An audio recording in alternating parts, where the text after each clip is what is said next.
Tales from the Break Room is a viewer submission show, and I want to hear your scariest true story from work. So send it to me at eeriecast.com/submit.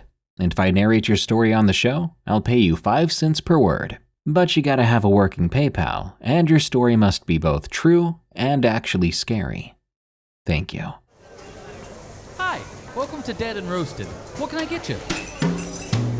Seems like every workplace has its own version of gremlins. Little dudes who are rarely seen but love to wreak havoc. Heck, even Dead and Roasted has them. But they're not little, and they're not rarely seen. And it's just one guy named Garth who waits in the back alley by the dumpster at all times and slaps the employees with jumper cables whenever the trash gets taken out. Oh, you want to know why we haven't done anything about it?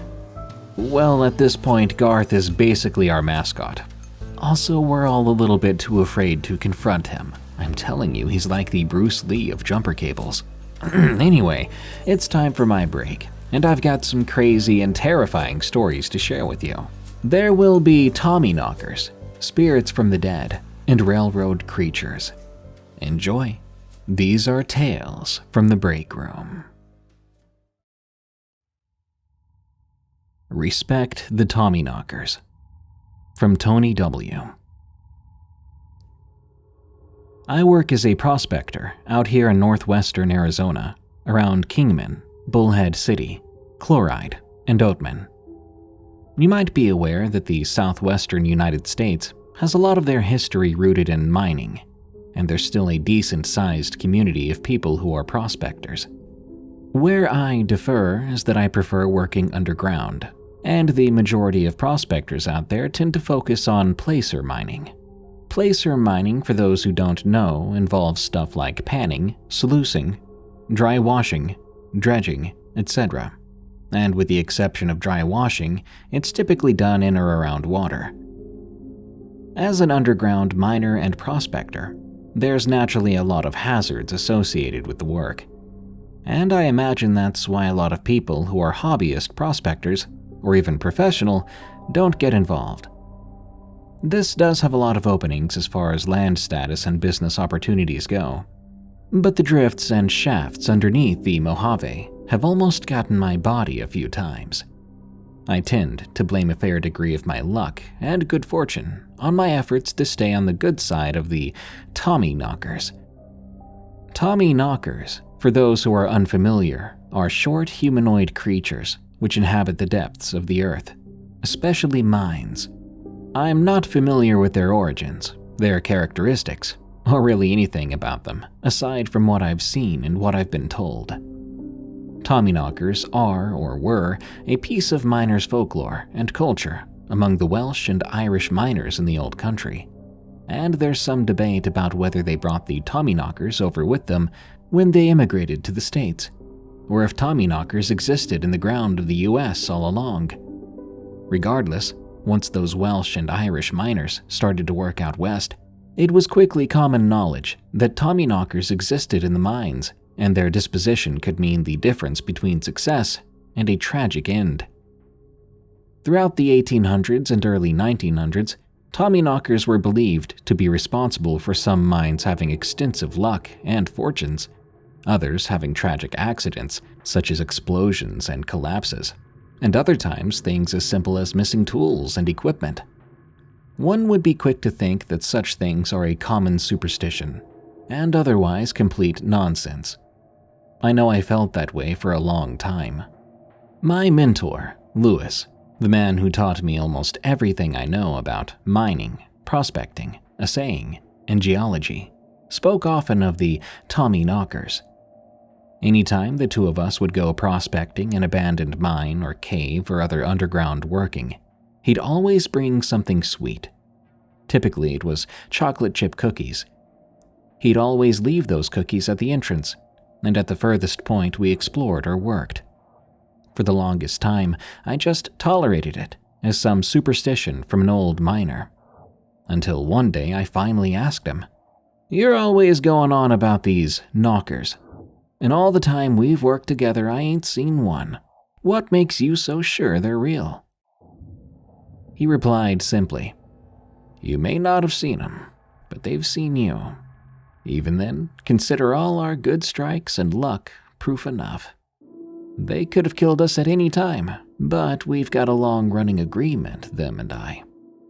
Back in the 70s, when I was prospecting up in Alaska and Canada, is when I first came across one, probably 200 feet down, all alone. I thought I was alone. I was taking samples out of this quartz vein when I suddenly got the feeling I was being watched. I turned and shone my light down the shaft, and there they were. They looked like you had taken a few old hands like me, beard and diggers and all, and shrunk them down to the size of a child. There was 2 of them, and I still remember they had a slight green hue to them, like they'd been stained with copper. I stood there in disbelief, just staring at the pair of them, and we locked eyes for a good few minutes before those knockers said something to one another. Then they disappeared into the dark. I tried to put it out of my mind, tried to get back to work, so I went back to sampling the vein. I knocked a few chunks out of the wall and reached down to put them in my bucket. But my bucket had disappeared.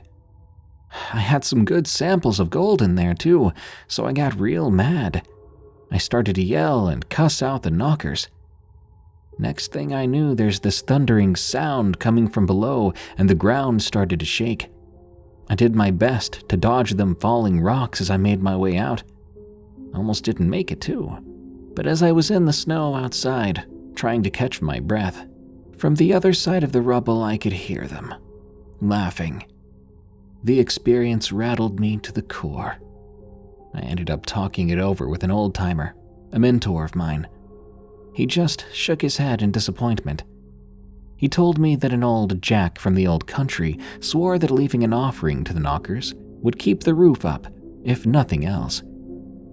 Over the next several months, I experimented with offerings. Eventually, I came to the conclusion that any time I left chocolate chip cookies, the next prospect I checked out would be a hit. Henceforth, it's been chocolate chip cookies for years now. I've had a lot of good strikes, never had another collapse since. I don't always see 'em, but I can always feel 'em watching.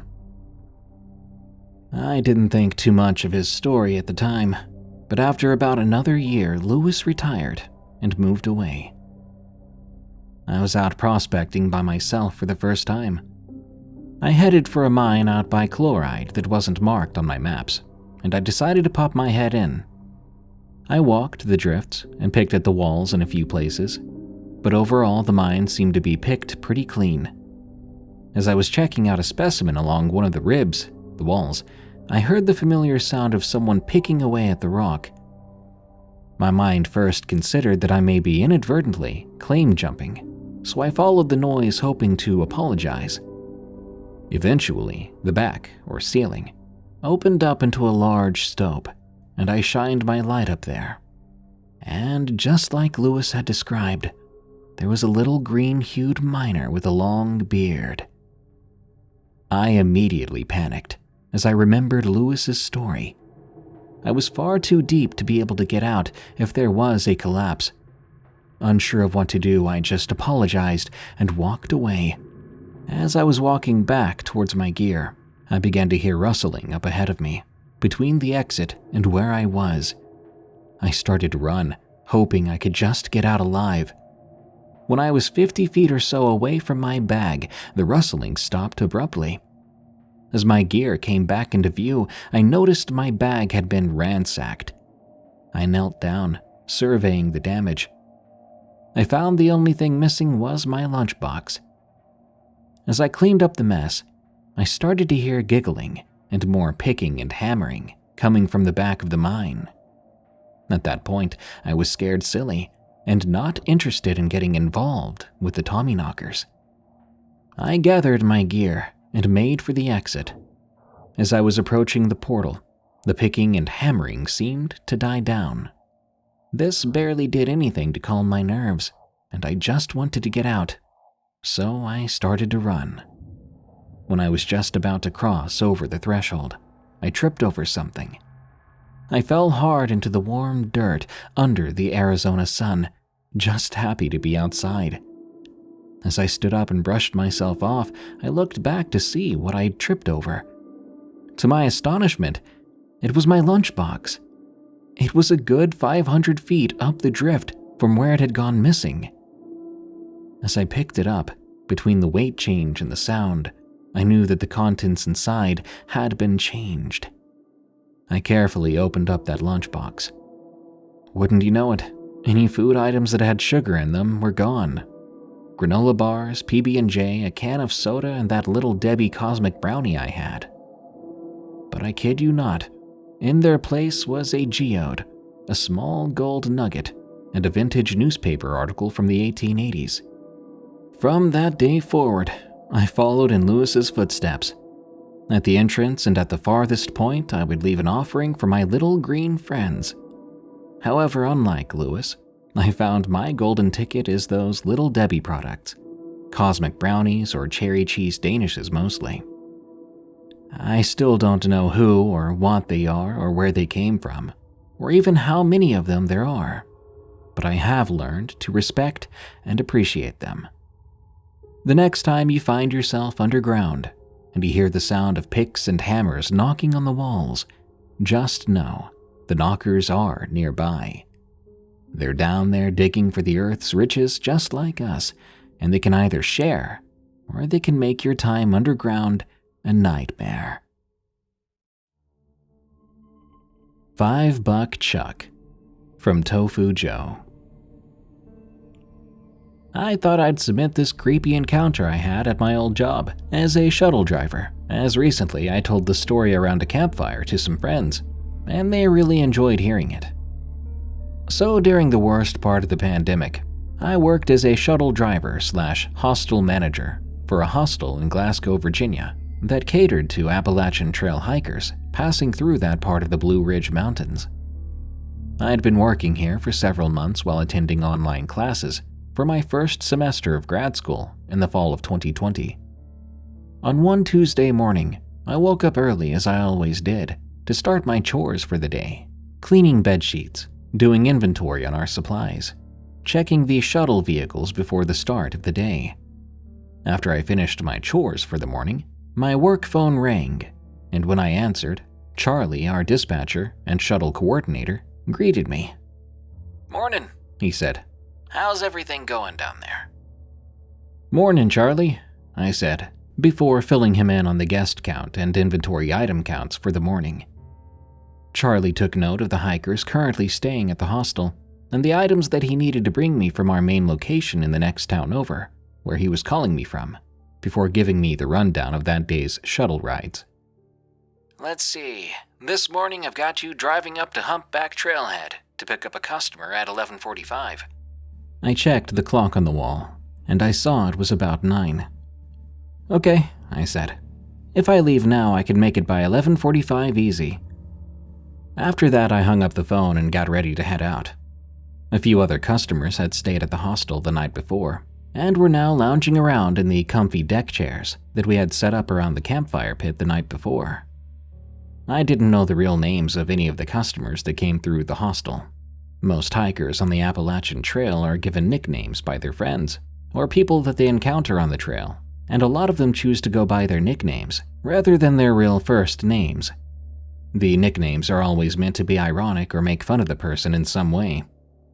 I walked out onto the front porch and past the circle of lawn chairs, where Hats Off, Rescue, Pilgrim, Mischief, and our friend Six String were all chatting, having their morning coffee.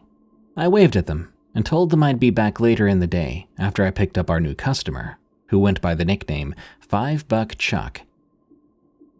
I pulled out of the short driveway and headed down the road toward the Blue Ridge Parkway, which would take me north toward the trailhead, where I was supposed to meet $5 Chuck. A few hours later, I arrived, and I sat waiting in my shuttle since I'd gotten there a few minutes early. No cell service meant I couldn't contact the customer, so there was nothing I could do but sit back and hope he showed up at the appointed time. That wasn't always a guarantee with some of these hikers. After a few minutes of waiting, I saw the top of someone's head pop up from behind a low wall on the other side of the parking area. I don't remember many details about $5 Chuck. or any of the customers I've met when I worked at the hostel, but his head topped with a bright green baseball cap really sticks out in my memory. As he climbed up the steep hill leading to the parking area, I could see more of him and assumed he was the guy that I was supposed to meet. I stepped out of the shuttle vehicle and waved at him. I caught his attention, and as the hiker in the green hat crossed the dirt parking lot towards me, I noticed he was walking with a limp. As he approached, I called out to him. "Good morning. Are you $5 Chuck?" The hiker replied, "Yes, sir. Are you the guy from the hostel?" I replied, "Yep," and offered to help him load his pack into the back of the shuttle. Once he and his gear were loaded up, I started the engine and began the drive back to Glasgow. Most of the hikers I picked up liked to talk a lot. Many of them were coming into town after days in the wilderness and would excitedly tell me about all the cool adventures they'd had since they'd last stepped foot into a town. $5 Chuck was different, though.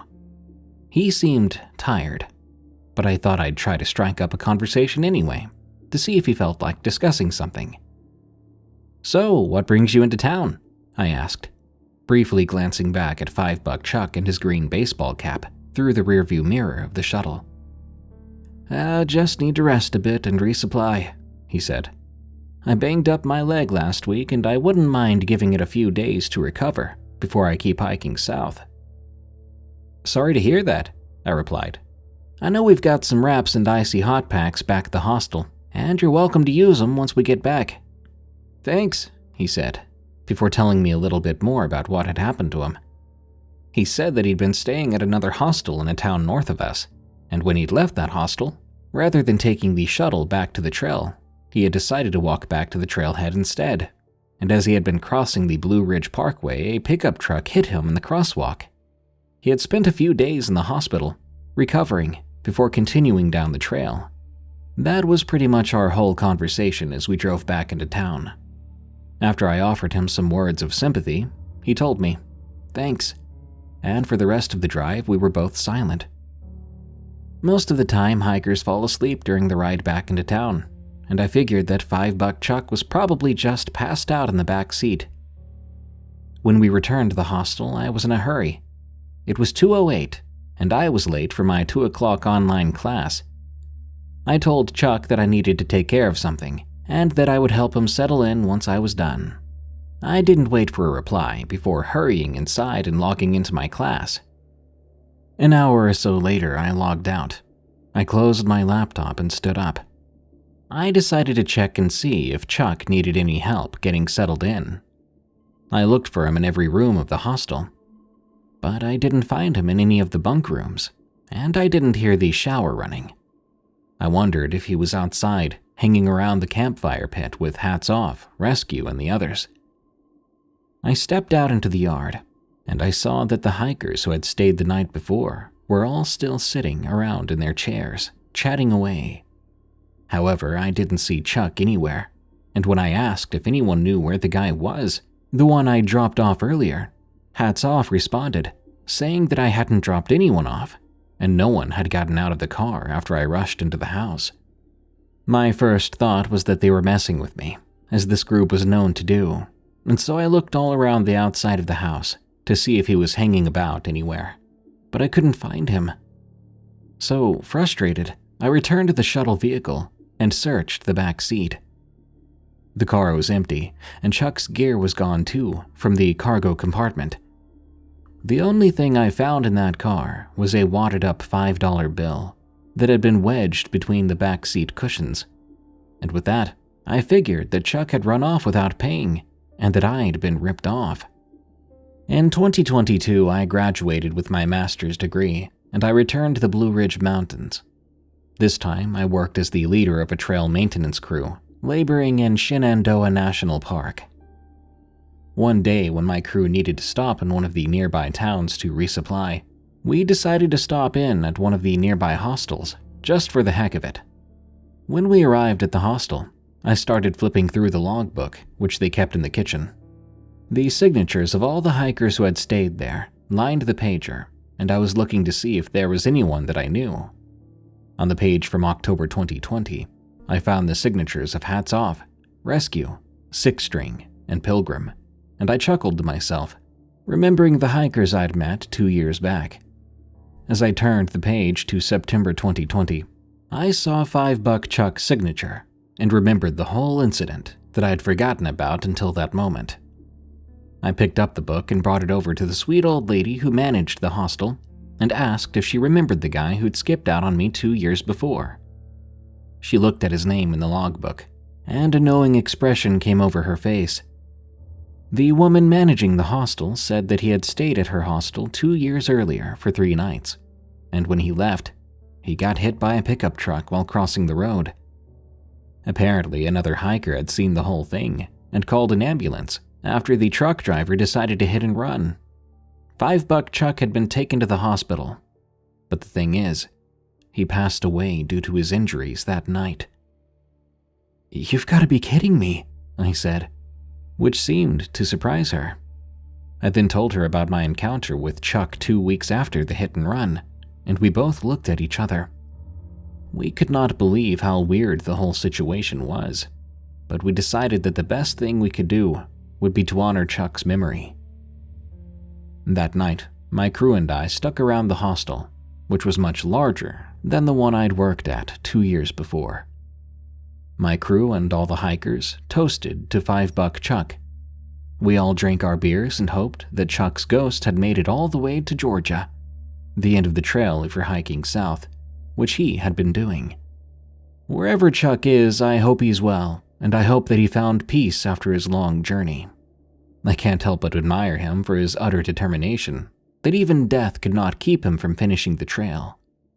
Today I'm saving up some money and working to eventually hike the Appalachian Trail myself.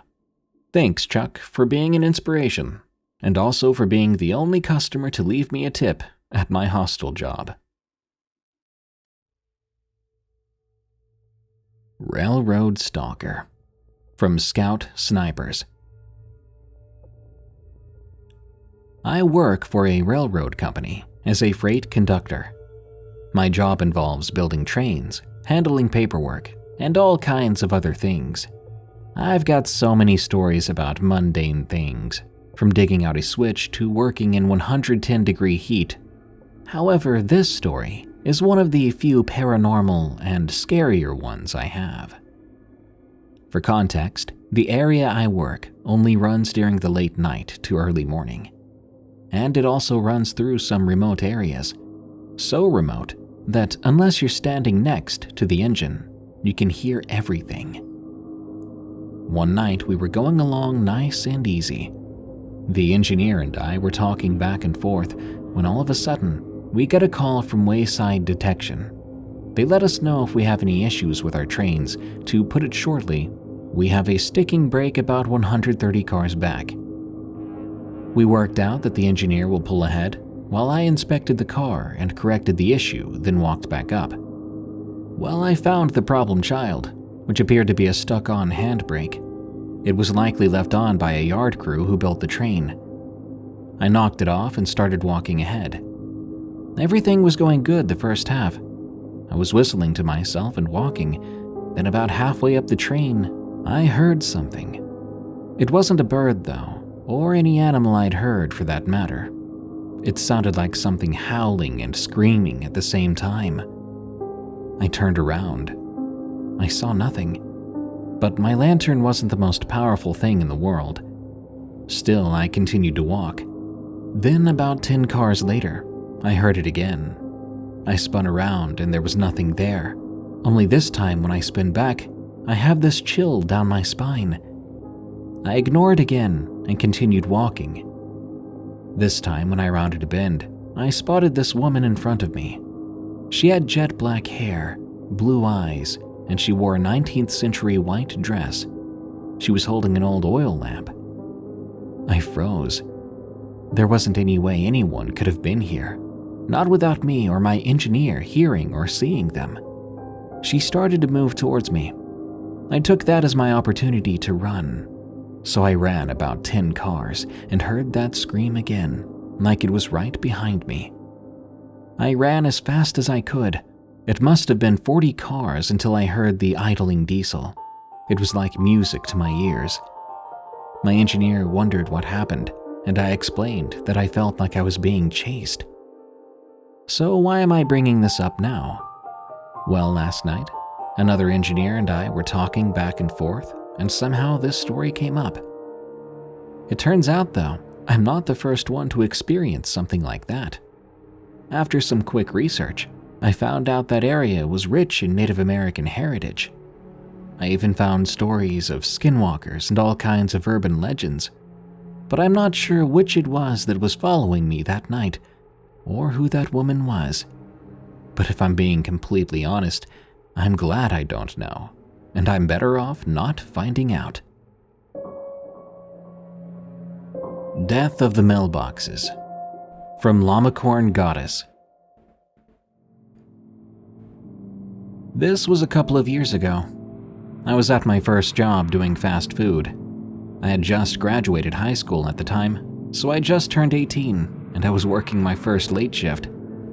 I was supposed to get off around 1 a.m. Now, me being a young and super skinny female, I was an easy target for a lot of things. It didn't take long for me to be super paranoid and alert at all times. My best friend and I were working this shift together, and her ex-boyfriend came in with his group of friends, which made her kind of uncomfortable, especially since he was wearing her favorite hat that he had stolen from her during their relationship. She looked at me and said, "My God, he's wearing that hat. I really wanted that hat back when we broke up, but he was being a real jerk about it and kept it."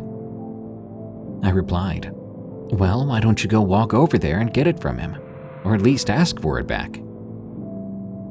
"No, I can't. I'm too scared.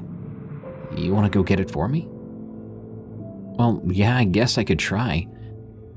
I walked over to him and said, "Hey, my friend would really like her hat back. Could you please give it back?" He was immediately quite rude. "Heck no. I told her she's never getting it." "All right, fine." A couple of minutes went by and I see my opportunity to snatch it off his head while I was clocking out. He was walking in and I was walking out the same door, so I snatched it right off his head real quick and I practically bolted towards the parking lot where my friend was in her car seeing this all happen. She waved me over to her quickly, so I hustled over to her car and got in right away. In an instant, she locked the doors. Her ex and his group luckily weren't following me. She hugged me, thanked me, and waited with me until they left, because he and his group were known for jumping people who had done something to them. After the coast was clear, I snuck on over to my car, which was luckily parked right next to her car, and I went home. A couple of nights went by and nothing happened at work. I'd been extra cautious too the last few nights, making sure that grabbing that hat wasn't going to come back and bite me in some way. I didn't want to get jumped or worse, and I thought I was in the clear. Well, I may have been wrong about that. One night as I was leaving for work, there was nothing out of the ordinary just yet to catch my attention. Not until I got to my car. I soon noticed a car a couple of parking spots back from mine. There was a dark green car sitting there and idling, but its lights were off. This was normal in the parking lot during the night, with teenagers and whatnot goofing off, thinking they were cool or doing drugs. So I quickly ignored it. I started to drive towards my home, but suddenly I saw the same car turn on their lights and begin to follow me slowly. They weren't very close, maybe 2 to 4 car lengths behind me. But I still began to panic and hyperventilate. I couldn't help but think, this is where I die, or worse. I began to turn all the lights off in the car, hoping that would keep them from seeing me, but freaking out, I just turned them back on. Then I had the thought, instead of turning down my street to my house, I'll go to the next street over and actually see if they're following me. Maybe it's all just a coincidence and I'm being paranoid. So I executed my plan, turning down the wrong street. I then took an immediate right onto another street. But while in the middle of turning, I looked behind me to see if they were following me. I didn't see them. I turned back around, and less than 10 feet in front of me were 2 mailboxes. I quickly slammed on my brakes, but it wasn't enough. I went up over the curb and smashed both of these mailboxes to pieces, narrowly missing a 1960s Impala. I was shaken at first. I thought I was being followed home, and now I just took out 2 random people's mailboxes. What was I going to do if they showed up? So I backed up my car and started to crawl away from the scene, hoping no one had heard or seen it. As I was creeping away, I noticed the homeowner was now standing on her porch, staring right at me. I thought, well, crap. All right, fine, I'll get out. So I did and walked up to her. She was obviously mad. It was 1 in the morning and her property had been destroyed. I'd woke her up from her sleep. She probably thought I was some drunk. But when she asked me what happened, I started to bawl my eyes out because obviously something terrifying was happening to cause me to panic. She gave me a hug, saying, "You should have just drove to the police station instead of going home." We ended up exchanging information, and we got all this sorted out. I never did see that car again, or my friend's ex, for that matter. To this very day, my parents still make fun of me about it. Life-saving entertainment. From Mark Jr. It was a bright, sunny day back in 2015. It felt like nothing bad would happen, not even my ice cream falling out of my grip. I went to work as usual after preparing a sandwich. I rode a bus going to work and noticed the same problem that's been here for years now. There was this electricity pole that's on the road, and the problem is it really is on the road just beside the gutter, not where it's supposed to be. I wondered when they were going to fix it. Those were the same thoughts that had been going through my mind every single day since they constructed that road. It was just a really normal day. I went to my favorite coffee shop before going to work to take some calls. I handle customer service here in the Philippines, and as usual, I listened to my customers ranting about their bills, their internet connection, and all that, until I talked to this loud lady from Michigan. She was angry about her internet connection being slow. Immediately, I provided a solution to her problem by sending a technician over. Turned out, when I asked her if her modem was plugged in and had lights on, she was actually talking about her Wi-Fi booster. We shared a laugh and she asked where I live, and before long we got onto the topic about how I get to work every day. I told her truthfully that I take the bus. She began to tell me about how nice it is watching people going around doing their daily things when you're inside your car or inside a bus.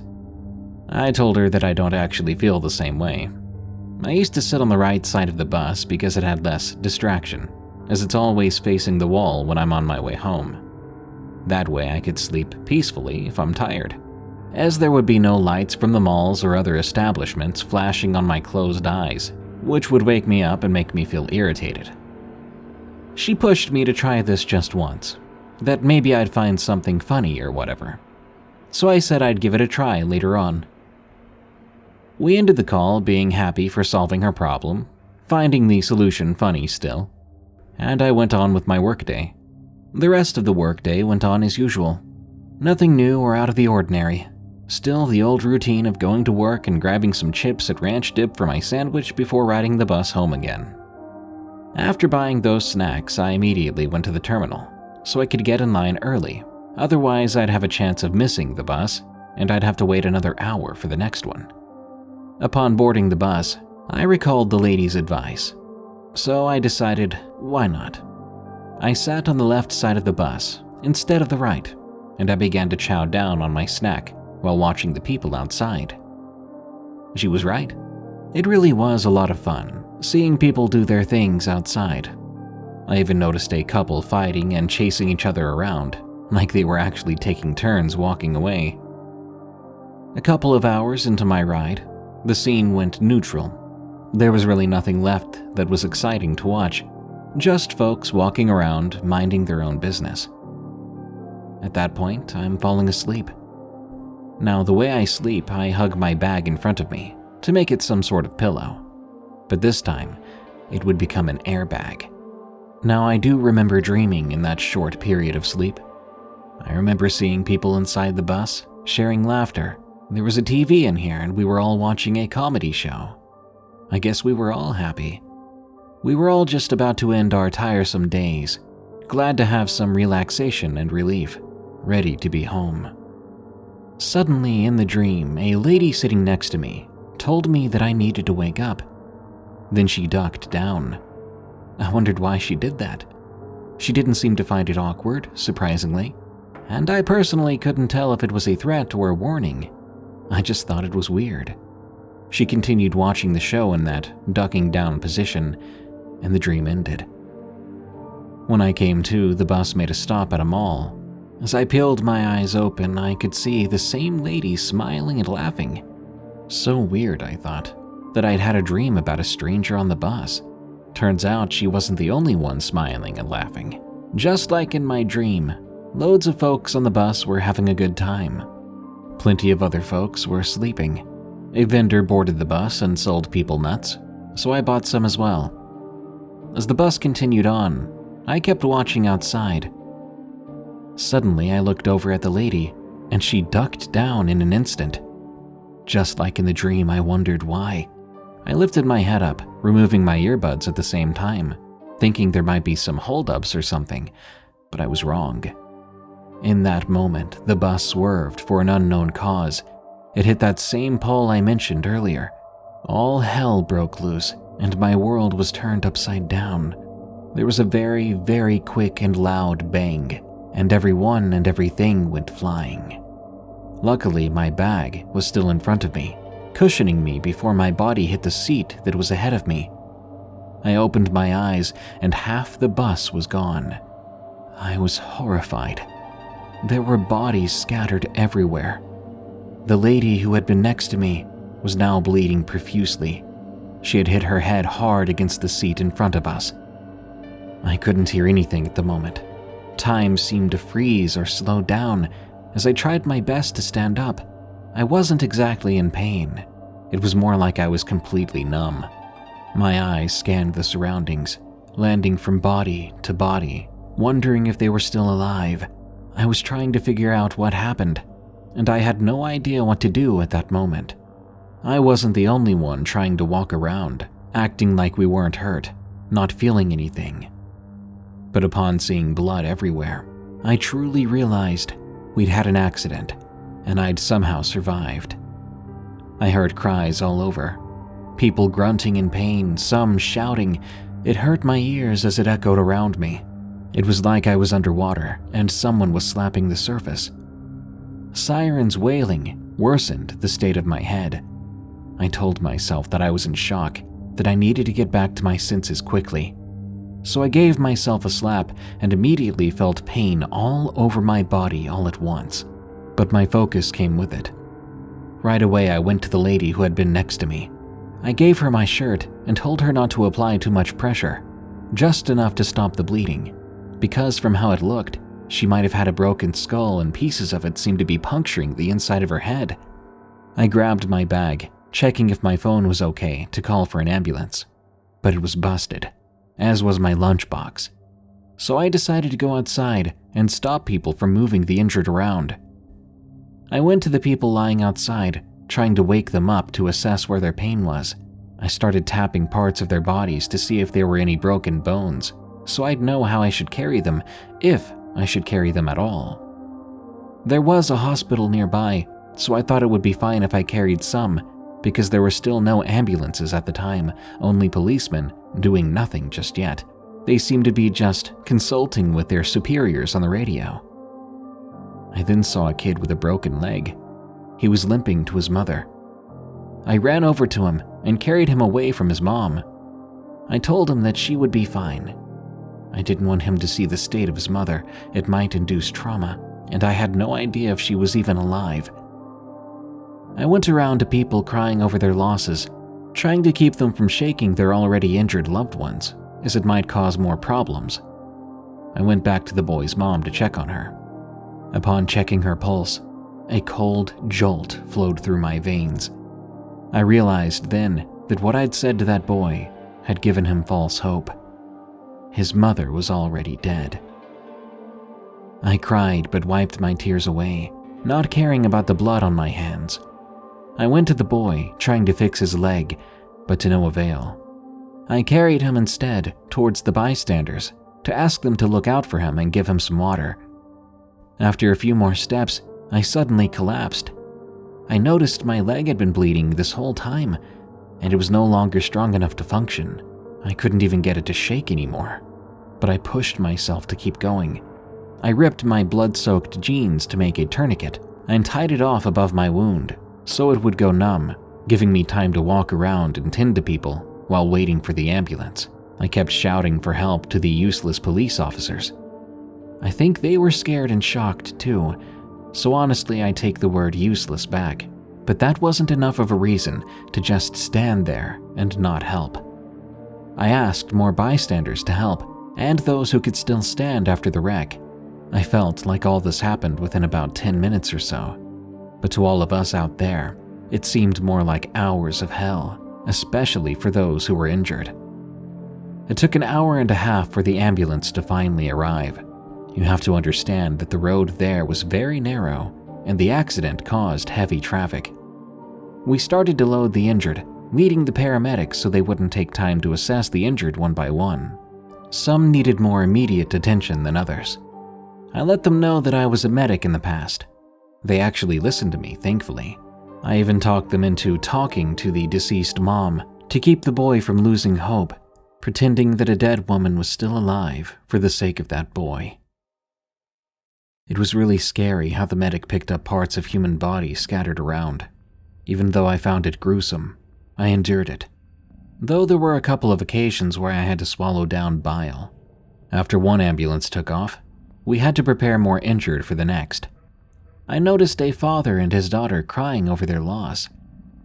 The daughter actually slapped her father to snap him out of his shock.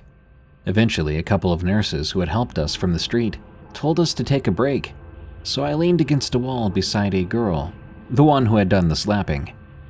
She was not only injured too, but exhausted and stressed. Some kind folks gave us water and snacks. The girl was talking to me, asking if it was normal for people to come and go, live and die, just like that. She asked, "It's not God's fault my mom passed away, right?" I was lost for words, but I told her I agreed. It wasn't God's fault. She continued on with her drink. Suddenly, a shadow was cast over me. When I looked up, it was the boy who had lost his mother. He said to me, "She's dead, isn't she?" I didn't know what to say, but he went on. "I might be young, but I understand things." He asked for a phone and the girl lent him hers.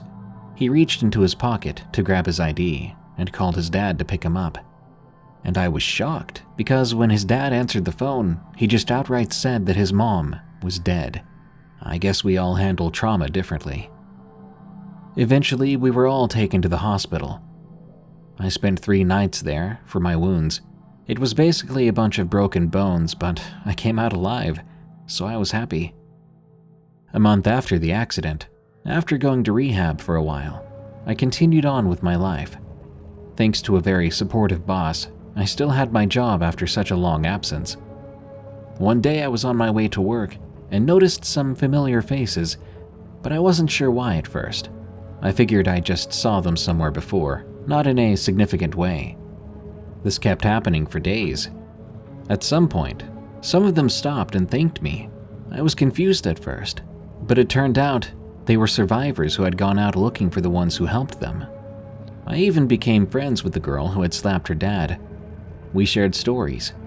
She'd helped her dad deal with the trauma and move on. I then suddenly remembered the lady from the phone who had advised me to sit on the left side of the bus.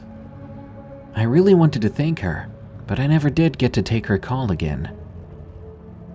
Eventually, I resigned from that job.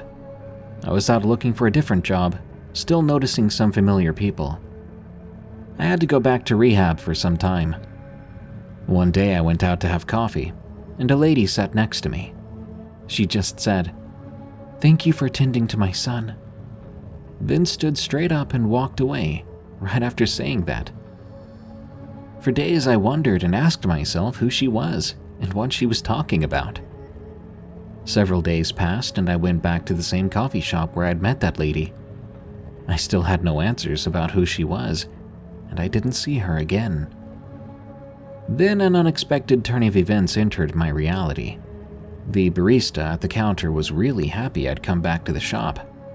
He asked if I was some kind of medium. This weirded me out, so I told him I didn't know what he was talking about. He then explained whatever I ordered would be free, just don't go until he comes back. Still perplexed, I looked for a spot where I could play a game and wait for him. After almost half an hour, I saw him coming out of their office and walking towards me. He asked me to go with him, and we went inside the office. I saw the CCTV setup on pause. He made me watch the footage from the day the lady had sat beside me. It was so crazy, so unnatural, because where the lady had been on the camera, I was instead alone, talking to no one. He asked if I'd seen a ghost or something. He was super curious if I could talk to them, because he wanted to pay me to talk to his deceased sister. It shocked me. I didn't know what to do. I got a cold chill, so I stood up and walked out, immediately heading home. This bothered me for the rest of the day.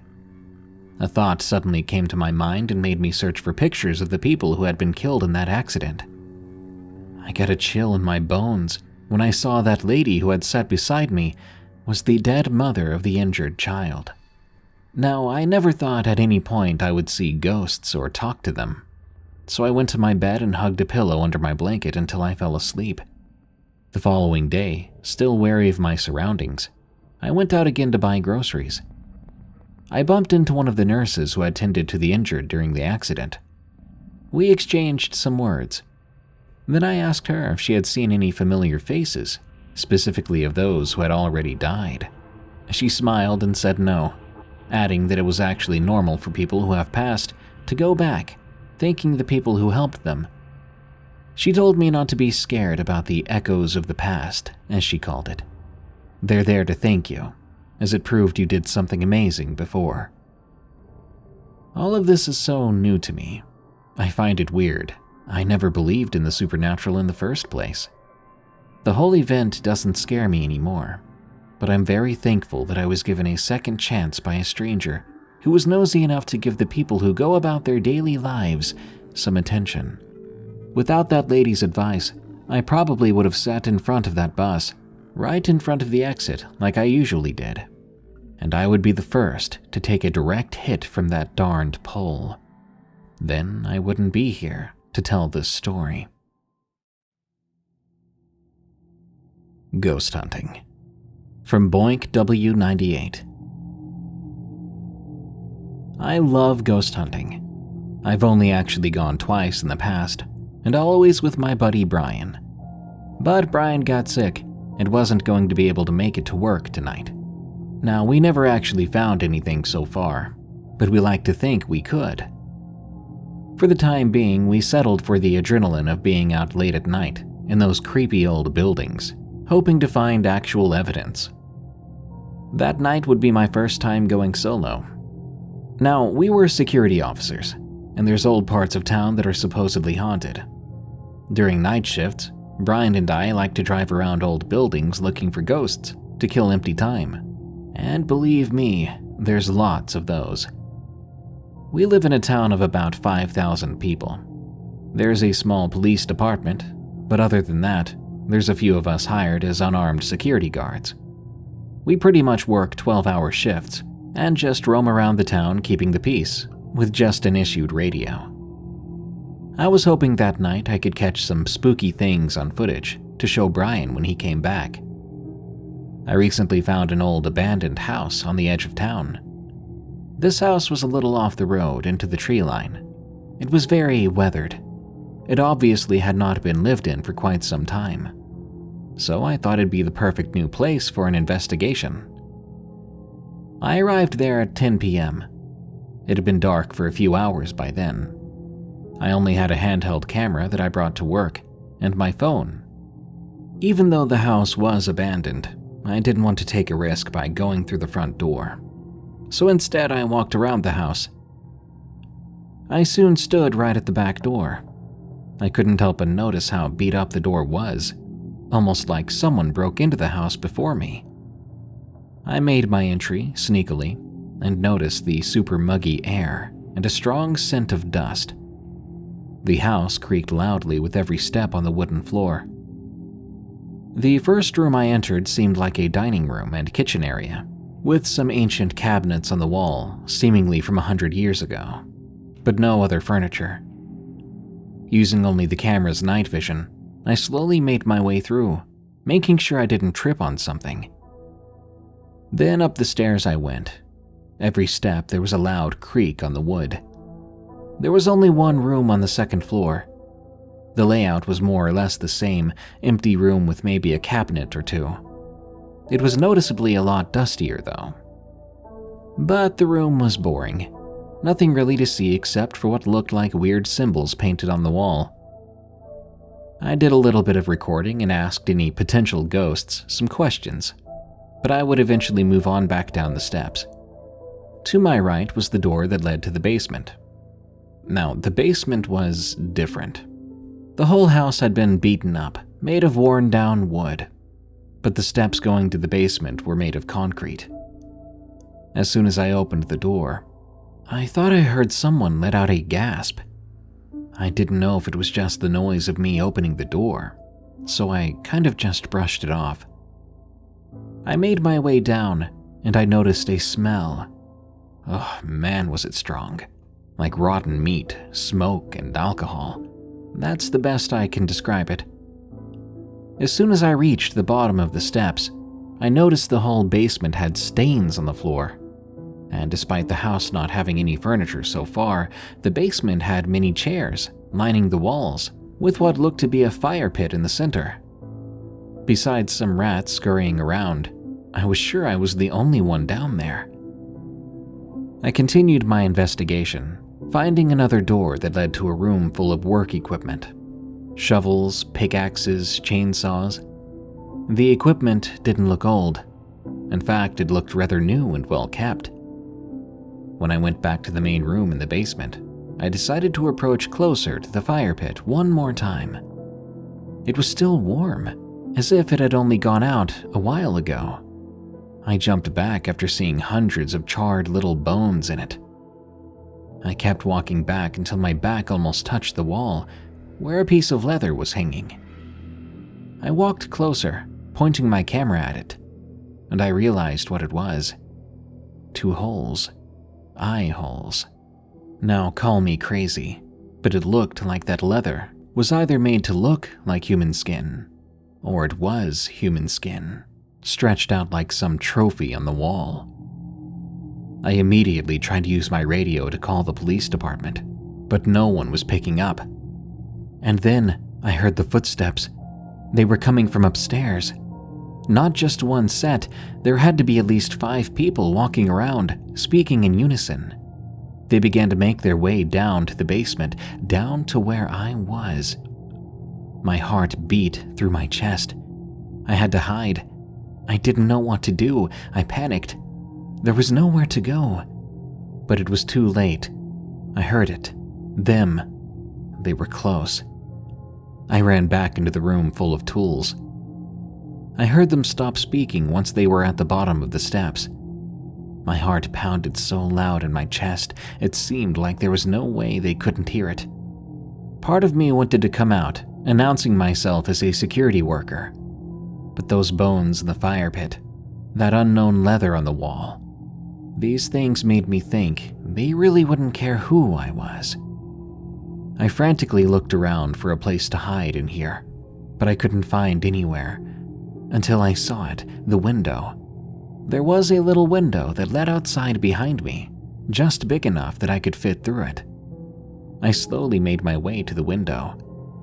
Then I heard one of the men speak softly to another. Their footsteps began to make their way towards the tool room. No use being quiet if I was already discovered, so I slammed my way right through the already cracked glass. Behind me I heard loud screeching and shouts, but I did not want to look back. I don't know who it was, but when I checked over my shoulder, I saw a large black figure running at me. I quickly sprinted to where. I had no idea. I just knew I couldn't be there anymore. I needed to find a car, but I could barely see a thing. I ended up hiding behind some bushes for a moment. Soon the whole group of guys was outside. They appeared to be holding axes, from what I could see of their silhouettes, and I knew they were looking for me. I had to get back to my car.